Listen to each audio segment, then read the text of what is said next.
Hello everyone, welcome to Apti Plus Academy for Civil Services. Today I am here for a daily news and editorial analysis for 15th and 16th of February 2024. And this editorial analysis is going to be important for all three stages of UPSC, which are UPSC prelims, mains and interview process. And apart from UPSC exams, this editorial analysis will be helpful for all the government exams in India. So without further delay, let us begin the analysis. Before I begin the analysis for today, I would like to bring to your kind notice that UPSC Civil Services Examination has released a notification for UPSC CAC exam 2024, and the last date of application for this exam is 5th of March 2024. So apply yourself before the 5th of March of 2024. So without further delay, let us begin the analysis.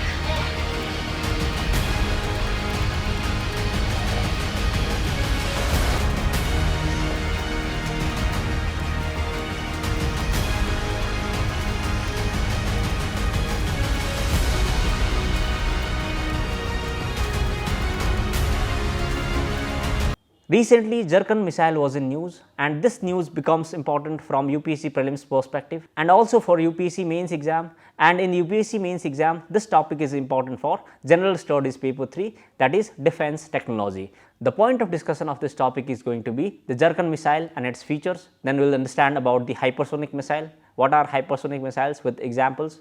Then we will understand about the air breathing engines and its types. So without further delay, let us begin the analysis. 𝐻𝐻𝐾 missile is a scramjet powered maneuvering anti-ship hypersonic cruise missile, and this was developed by Russia. And other names of 𝐻𝐻𝐾 missiles are the 3M22 𝐻𝐻𝐾 and SSN-33. So these are the other names of 𝐻𝐻𝐾 missile, and the main features of 𝐻𝐻𝐾 missile is that the speed of 𝐻𝐻𝐾 missile is Mach 9 and the range of 𝐻𝐻𝐾 missile is 1000 km. It's a two-stage missile that uses solid fuel for the first stage and the scramjet motor for the second stage. So these are the important features of the 𝐻𝐻𝐾 missile. Now let us understand about the hypersonic missile and its features. The hypersonic missile is a missile that is capable of traveling at hypersonic speed, that is between the 5 to 25 times the speed of the sound. And the hypersonic missile uses the air breathing scramjet technology. We will understand about what is air breathing engines in the later part of the video. Then in 2021, DRDO also conducted the hypersonic technology demonstrator vehicle, and this hypersonic technology demonstrator vehicle travels at a speed of 6 times the speed of the sound. So India also has tested the hypersonic vehicle, and there are few examples of hypersonic vehicles in the world. The first one is DF-17, this is built by China, and another one is Avangard. This was built by Russia. So you need to know about the names of hypersonic missiles as well. Sometimes in UPSC, you might be asked a question that match the following missiles and their countries. So you should be able to match the missiles and their countries. Now let us understand more about the air breathing engines and its types. Air breathing engines are the engines which use the oxygen from the atmosphere for the combustion of the fuel. And there are different types of air breathing engines. The first one is the ramjet engine, and ramjet engine uses the forward motion of the vehicle for compressing the air, and the combustion of the fuel takes place without rotating the compressor. So this is an important fact about the ramjet, and ramjet works most efficiently at supersonic speed, and they are not efficient at hypersonic speeds. So ramjet engine basically travels at supersonic speed, and this scramjet engine is an engine which is an improvement over the ramjet engine, and it works efficiently at hypersonic speed and allows the supersonic combustion. So the difference between the scramjet and the ramjet is that scramjet is an improvement over the ramjet engine, and the scramjet operates at the hypersonic speed and the ramjet operates at the supersonic speeds. So these are the important difference between the ramjet and scramjet engine. And there is third type of air breathing engine, which is the dual mode ramjet, which is DMRJ. And in dual mode ramjet engine, the ramjet engine transforms into scramjet over a Mach of 4 to 8 range. So, DMRJ is basically a combination of ramjet and scramjet, and ramjet transforms into scramjet at a Mach value from 4 to 8. So, these are the important types of air breathing engines. Now, let us go into details about the air breathing engines. So, this is the schematic of air breathing engine, and in the air breathing engine the incoming air is first compressed in the compressor, which is rotating fans, and that compressed air is combusted in the combustion chamber, and that combusted air drives the engine. So, this is the basic schematic of air breathing engine, and there are different types of air breathing engines based on the Mach number. The first one is subsonic engines, which have a Mach value less than 0.8, and the transonic engines are there, which have a Mach value between 0.8 to 1.2. Then there is third type of engine, which is supersonic engines, which have a Mach value from 1.2 to 5, and there is fourth type of engine, which is called hypersonic engines, and they have a Mach value from 5 to 10, and there is high hypersonic engines, which have a Mach value from 10 to 12. So, these are the important points that you need to remember about the air breathing engines. Now, let us understand the UPSC PYQ that has been asked from the similar topic.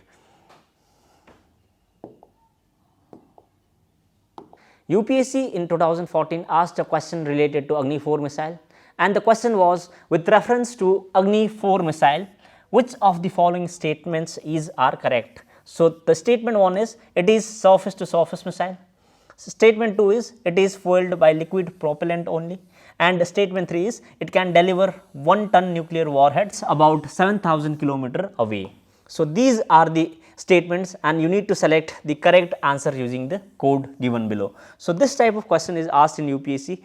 You can easily answer this type of question if you know the features of the missile in news. So, 𝐻𝐻𝐿 missile was in news, and you need to know all the features related to the 𝐻𝐻𝐿 missile. So, that was the UPSC PYQ. Now, let us move into another topic of discussion for today. Before I start the analysis of next news, I have a good news for you. Apti Plus Academy for Civil Services is conducting free online mock test on 25th of February from 11 am to 1 pm, and the name of this mock test series is Prelims Mirror. The most important part of this test series is that the top 3 rankers of this test series would be given the access to 45 high quality test series by the Apti Plus Academy for Civil Services, and also the top 4th to top 10th ranker would be given access to 10 high level test series prepared by Apti Plus Academy for Civil Services. You can register yourself for this test by scanning the QR code given here, and you can also go through the details of this test series in the description section.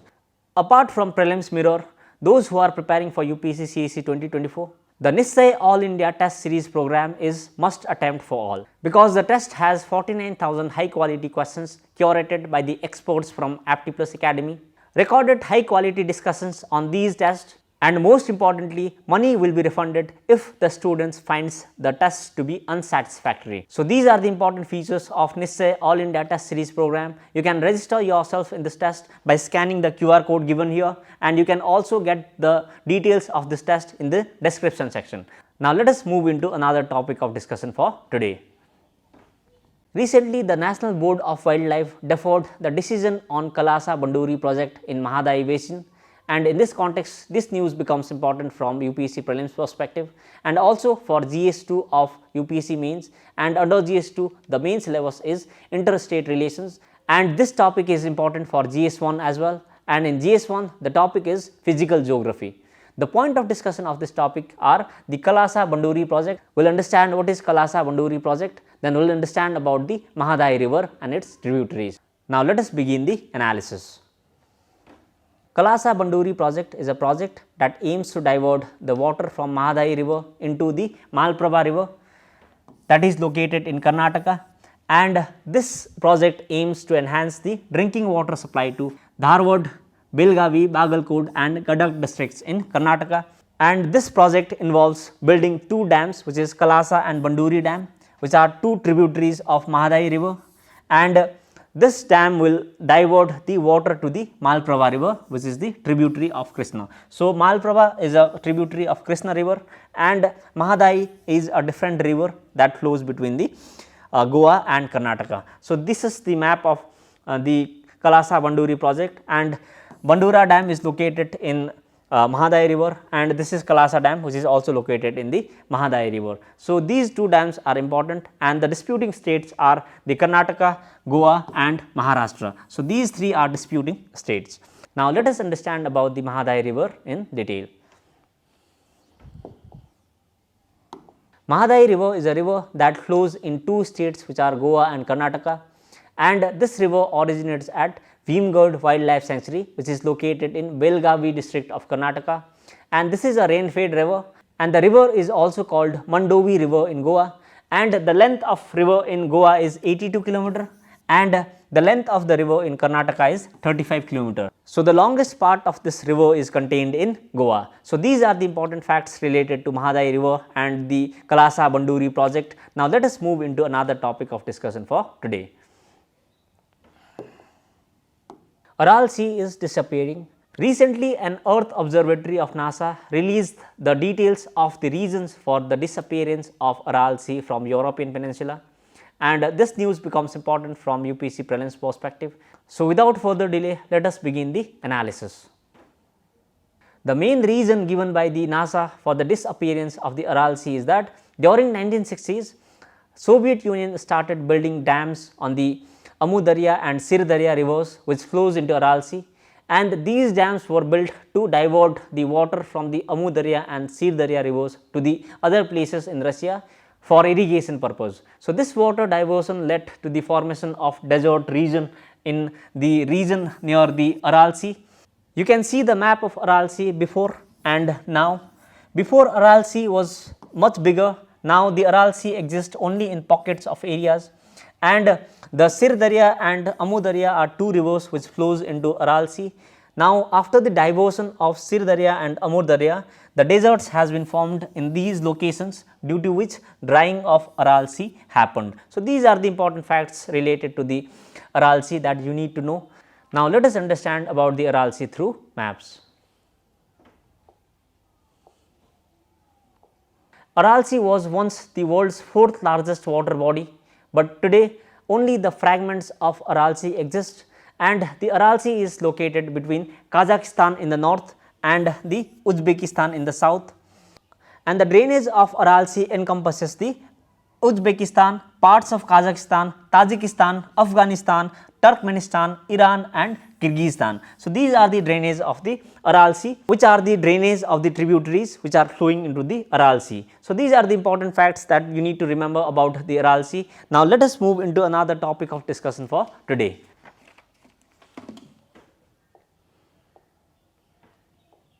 Recently, Casanur forest disease was in news, and this news becomes important from prelims perspective. The point of discussion of this topic is going to be the context of the news. We will understand why this topic was in news. We will understand about the Casanur forest disease, the transmission, diagnosis and the treatment of this disease, and we will also see the PYQ that has been asked from the similar topic. Now, let us begin the analysis. Recently, two individuals have lost their lives due to Casanur forest disease in Karnataka. So, for this reason this topic was in news, and the Casanur forest is located in the Western Ghat in Karnataka. Now, let us understand about the Casanur forest disease and other facts related to this disease. The Casanur forest disease is a disease that primarily affects the monkeys and the human being, and for this reason this type of disease is called the monkey disease. It is caused by the Casanur forest virus, that is KFDV. So, you must understand one fact that this is a viral disease, not protozoan or the bacterial disease. The Casanur forest disease was first reported in Karnataka in 1957 from the monkey, and this disease has affected more than 400 individuals since then, and the KFD has now appeared as the grave public health concern in India. So, for this reason KFD is important for UPSC prelims and mains perspective. Now, let us understand about the Casanur forest disease in detail. The Casanur forest disease is basically transmitted by virus, and the virus is basically carried by hard ticks, monkeys, rodents and birds, and to humans it may occur after tick bite or contact with the infected animal, a sick or recently dead monkey. So, this is how the Casanur forest disease is transmitted. So far as the diagnosis of Casanur forest disease is concerned, diagnosis can be made in early stage of illness by molecular detection by polymerase chain reaction. So, PCR, which is extensively used for the COVID-19 detection, is also used for this Ksnur-Forest disease. And so far as the treatment and prevention of Ksnur-Forest disease is concerned, a vaccine called formalin inactivated Ksnur-Forest disease vaccine is available in the market. So, vaccine for this disease is available, and the forest department is also distributing phenylacetamide, which is DEPA oil, is being distributed to be applied on the exposed skin, which acts as a tick repellent. So, to repel the ticks, the DEPA oil is being distributed as an ointment oil to the people in the forest. So, these are the transmission, diagnosis and the treatment of Ksnur-Forest disease. Now, let us understand about the PYQ that has been asked from this topic. UPSC in 2018 asked a question related to a disease, and the question was, consider the following statements, and the statement 1 is dengue is a protozoan disease transmitted by mosquitoes. Second one is retroorbital pain is not a symptom of dengue. The third one is skin rash and the bleeding from nose and gums are some of the symptoms of dengue. Which of the above statements given are correct? So, you have to find the correct statements from above which are related to dengue, and the dengue was in news during that time, and this time Ksnur-Forest disease is in news. So, you need to know all the features. So, you need to know about all the important facts related to the Ksnur-Forest disease, the causative agent, the transmission process, the treatment, vaccines, etc. So, if you know all these facts, you can easily answer this type of question in UPSC. So, that was the last topic of analysis for today, and today as well I have got an important tip of the day for you, and in today's tip I have got a small quote for you. The quote for today is very simple, and the quote is, difficult roads lead to beautiful destinations. The road to clearing government exam is very difficult in India, but you should remember one point, that the difficult journey of your preparation will one day lead to a success in your exam. So, with this quote I am signing off for today. We will meet again in the next video. Till then, take care.